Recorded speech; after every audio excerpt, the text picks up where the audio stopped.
Hi guys, it's Miss Kim with your Advent story for today, day 12. We're getting closer. From the book All Creation Waits by the Michigan author Gail Boss. And our story today is about the little brown bat.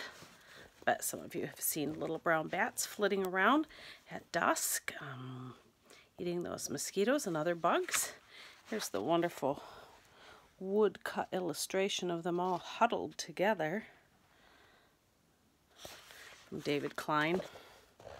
We don't always like bats, do we? We kind of get afraid of them.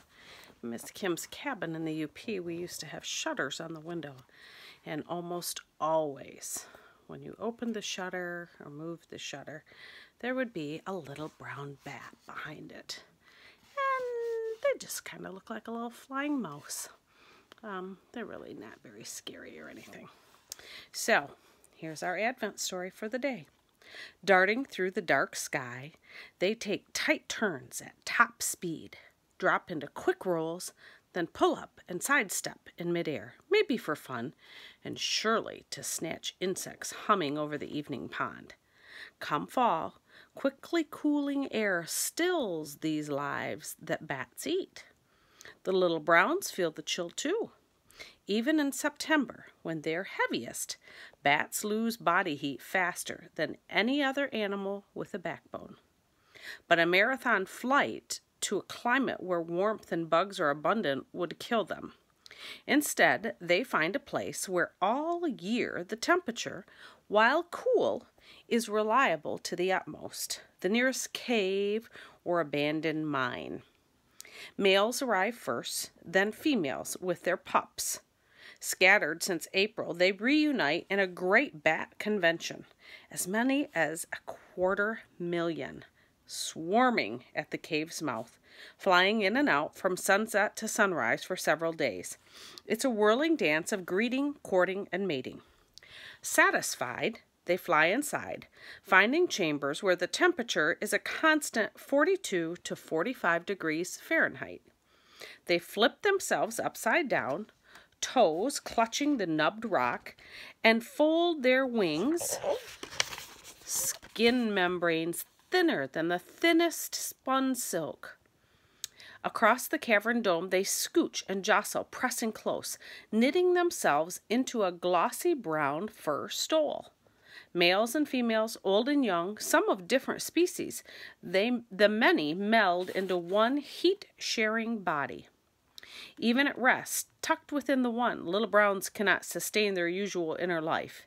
Each bat must reset its normal drastically. Together, hanging very still, they slow their resting hearts from 400 beats per minute to 20. They will stop breathing entirely for up to 48 minutes.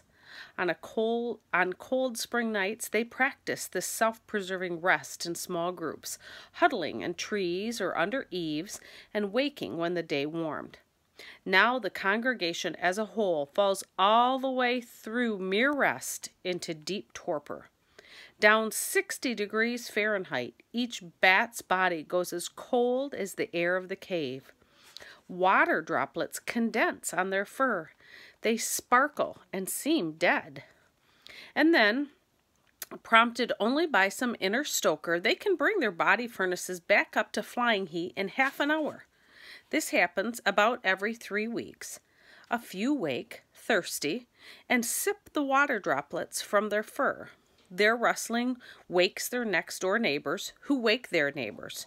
Soon the cave is a percussive chorus. The bats fly for a few hours, flushing toxins from their tissues. Then they settle back into a furred mass and fall again through the shaft of stillness, stopping just shy of oblivion's floor. The air of their crypt is changeless, but one day some mystery within them whispers, "Spring." Scouts fly out to test whether it's true. They bring back the news, and the rest, thin and hungry after a 6-month fast, disperse on the fresh winds, but not before all their senses take note of the location. When cold threatens again, they'll remember the place of their communion and return. Did you know that baby bats were called pups? There's something else that you learned today. Tomorrow, we are going to read about another creature that most of you have seen. He is a strange creature indeed, the opossum. So I look forward to seeing you tomorrow. Remember, Jesus loves you. So does Miss Kim.